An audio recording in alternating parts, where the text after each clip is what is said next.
สวัสดีครับมื้อนี้มารวยผ้ามาตามนางคำผ้าเด้อนะครับพอดีเพิ่นฟันรถความพี่น้องเลือดเต็มตัวเต็มรถนะครับลองไปติดตามว่ารถคันที่ความหรือเพิ่นฟันแบบใดนะครับเป็นจะมีโชคมีลาภนะครับสำหรับนางคำผ้างวดนี้ขาดบ่ได้นะครับฝันเห็นตัวเลขน้ำใดมักจะไปได้ฮอดไทยเลยนะครับลองไปติดตามกันเลยครับ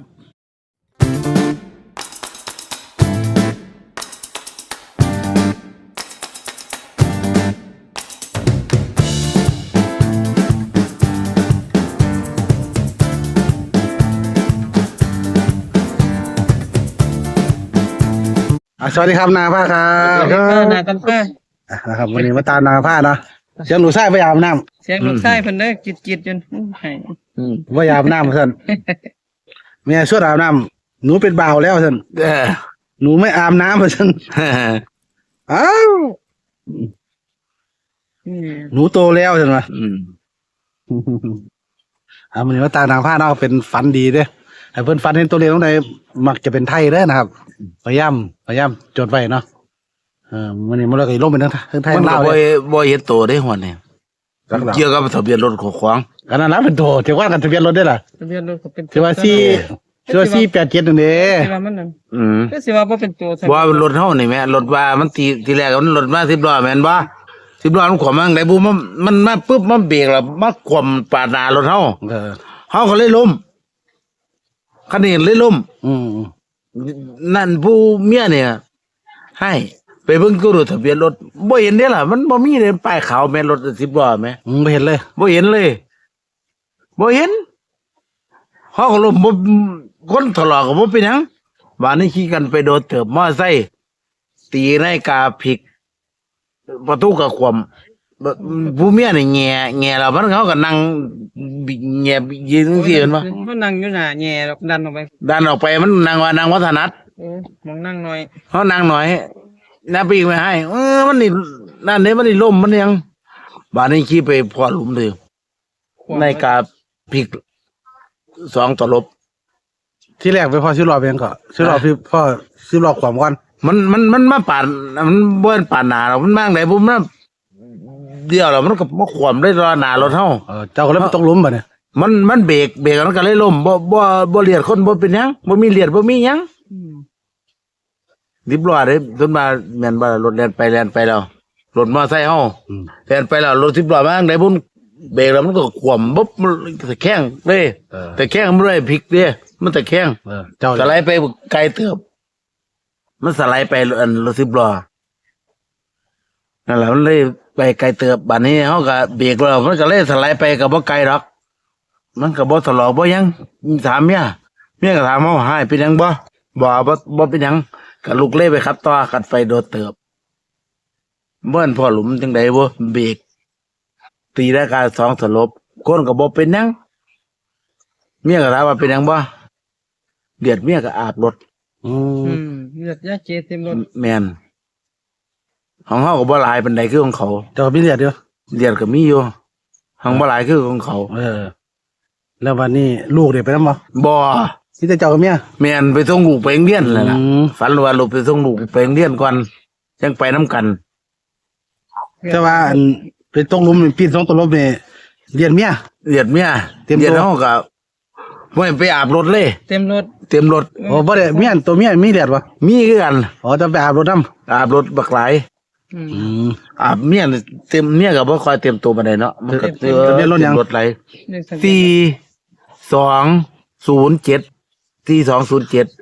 จงว่าแม่นฝันว่านั้นใครเนาะขึ้นบ่ฝันเมื่อคืนนี่อาจจะเป็นไทยก็ได้ไม่เบิ่งมาแรงนั่นล่ะเรื่องบ่มีลาวบ้านยังหาน้อยเพิ่นหาน้อยน้อยมันเคยออกเนาะเอาแต่ว่ามันก็สิเป็นลาวนํเนาะไทยพร้อมหมดเด้ไอ้ฟันเป็นตัวเลขมันเลยมักอยู่ฟันดีเด้นะครับนี่ล่ะเลยว่าซั่นเรียงนึงก็เลยว่าบ่ทันอยากบอกเอามันก็ไว้มันอยากใส่น้อยอันหอยลาวไม่ต้องย้ำอีกก็ได้จะไปเสี่ยงจะไปเสี่ยงตัววันที่เท่าไหร่ก็วันที่เป็นเลขเอาเลขง่ายเนาะวันนี้ใช่ฟันเป็นตัวเลขมันแม่นเลยเจ้ามาเข้าไทยเด้เดี๋ยวก่อนก็มีแต่เรียกรถเรือนเนาะแม่นบ่เข้าไทยเนาะเป็นไทยเนาะบวกลาว เราวันที่6เนาะ บ่เอาเสียงเราเบิ่งที่มื้อแลงหาเขาเจ้า น้อยมาแรง เอาน้อย น้อยมาแรงนำเด้อพี่น้องเนาะมีนางฟ้าอยากให้ลองน้อยมาแรงนำเนี่ย ลองเบิ่ง ครับอยากไปตัด42เนาะ0727ศึกษาเพิ่นบ่อาบน้ำพี่น้องเอ้ยโอ้ยคนผู้รอเพิ่นบ่อาบน้ำว่ะ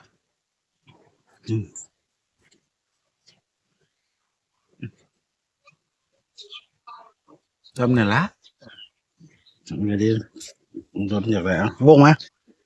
เดี๋ยวมักตัวใด โอ้ยวางเลยน้ำปลานี่จะแล้วแต่เด้อ อืมตกหลุมเนาะ แม่น ตกหลุมรอข้างหน้าเนาะอายุเจ้าเนาะว่าต้องมันเป็นรถเนาะอาบรถเนาะ แม่น อาบรถ 42นี่แหละ42 ต้องหาลองมึงเปลงได้ปะ 25เด็กรถอายุเมียเจ้า นั่นล่ะผู้เมียมันเลียดหลายไหมเลียดหลายก็เฮาแม่ เฮาอยู่ไปตลาดสิมันหลายคนบ่เป็นจังได๋มันคือ จักก็ว่ามันหลายเนาะ ก็บ่หลายดอก ตัดออกจากนี่ เอาวงไงเอาวงตัวมันโหลดเลยว งสูงกัน วงตัวนี่2คู่นี่พอ สูงกันเนาะ วงตัวสิแขนมันโหลดเอา07กับ42นี่แหละ แม่นดิตัวของมัน ตัวมันนี่แหละมันต้องมาหลายนึกก็เฮ็ดให้ตัวกันเลยเนาะ ต้องหาเขาก็อยากมากอยู่ที่ ต้องหาอยู่เมีย แม่น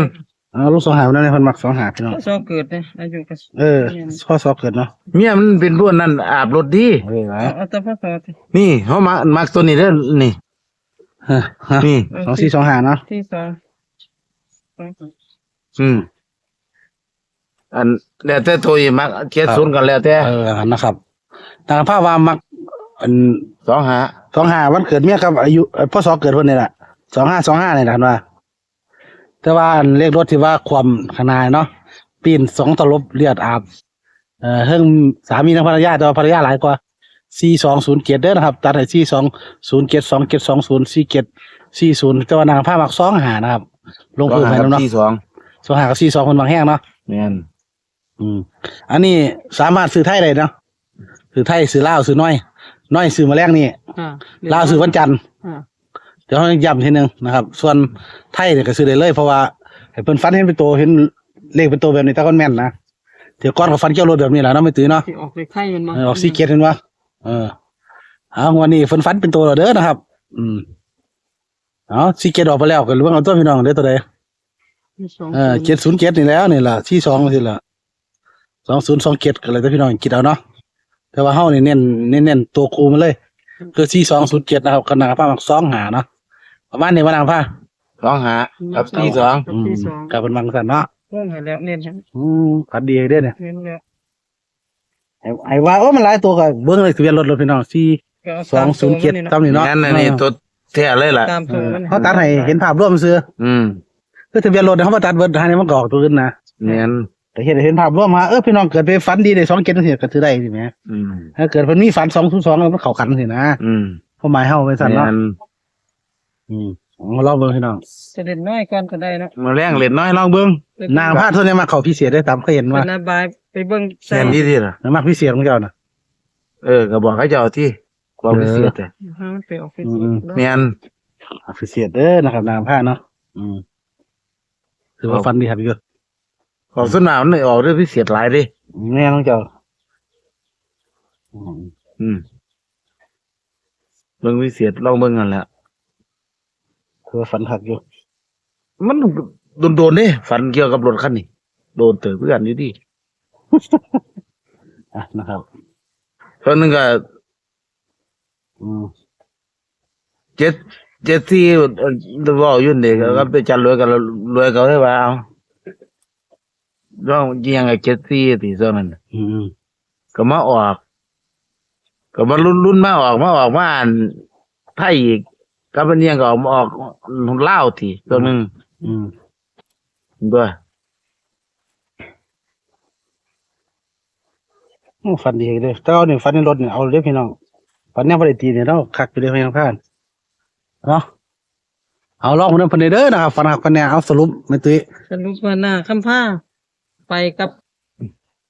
ไปเจ๊เนาะสอนรถกันไปขายปลาทูเห็นปะ ว้ายก็บ่หัวขายไปขายปลาทูเขาบ่ไปขายปลาทูปลาทูน่ะ ไปน้ำกันนี่แหละ แต่ว่าลูกบ่ได้ไปนํเนาะ บ่เพิ่นส่งลูกไปน้ำแล้ว เพิ่นไม่ว่ารถเพิ่น 10ล้อตัดหน้า 10ล้อตัดหน้ามอเตอร์ไซค์คันที่เพิ่นขายปลาทูแล้วเล็กกวม มันก็ล่มไปน้ำกันสไลด์ อะไรไป สไลด์ไป แต่แล้วคนเมียก็เลยถามว่าให้เป็นหยังบ่เป็นหยังก็เลยขี่ไปอีกขี่กันไปโดนเติบก็เลยตกหลุมก็เลยพลิก2ตลบ อืม คนก็บ่เป็นหยังก็ แต่ว่าเรียนเมีย มันอาบ เรียก เรียนเมียอาบ เมีย รถ เล เลย ย หลาย อาบรถพร้อมบ่ มันก็ย่อยอาบรถบักเต็มรถอ้ายยะนั่นแหล้ว ครับทะเบียนรถเนาะ4207นะครับ4207 2720นะครับ4704ตามปัสสุโตเนาะแต่หน้าผ้ามาอีหลีคือ25กับ42 อ่า มาเลยตัดให้07นำตัวเน้นตัวหนึงนะครับเป็นทะเบียนรถไปเลยเอาพี่น้องบ่ได้มัก0หน่วยนี่ก็ลองไว้เด้อหลัก07เพราะว่าเลขมาแรงเลยหลัก0ช่วงนี้ให้โชคให้มาน้ำหนักกับผ้าสุขทุกคน ค่ะ ขอบคุณหลายเด้อนะฟันดีๆของนางผ้าเดี๋ยววันจันทร์ตามทีนึงเนาะว่าเราเปลี่ยนแปลงบ่สวัสดีครับ สวัสดีครั สวั บ สดีครับ